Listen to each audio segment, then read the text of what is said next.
But first, a 5 on your side investigation scamming our seniors. Grandparents tricked by people preying on their fears. Feeling at first, you don't think real quick sometimes. Grandparent scams targeting people in Northeast Ohio right now. Senior citizens are getting calls that their grandchildren are in trouble and need of money.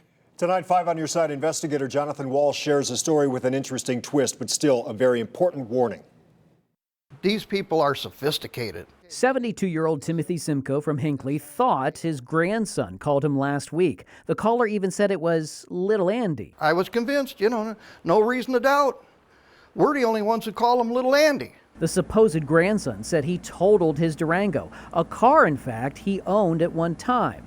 The crooks did their research. How did they find out when that truck was sold 2 years ago that he had a Durango? Timothy was told to get $3,000 in cash and send it FedEx. He did that, but right after he got home from the store, all of a sudden, like the good Lord hit me in the head.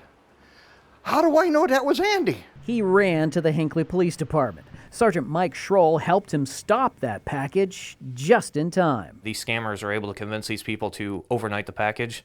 So, I mean, you're talking a couple hours before these things are picked up and getting on a plane. $3,000 saved, but scammers weren't done calling senior citizens in Hinckley. Just 5 days later, they were asking for even more money. She needed $9,000 to get out of jail. 82-year-old Fred Haddix got a call supposedly from his granddaughter, even called him Papa, her special name for him. That feeling at first, you don't think real quick sometimes. He got the cash out of his savings and went to UPS, but just a little later, he talked with his granddaughter. She said, no, nothing wrong with me. I'm not hurt or anything. He dashed to UPS and caught it before it left. I says, I got scammed, but I says, lucky for me that you still had it there. Hinckley police helped in that case too. Mike says when detectives hear about money already on its way, 95% or more of the time, it's too late. So 2 lucky guys in the end, and one big message for you. Contact that family member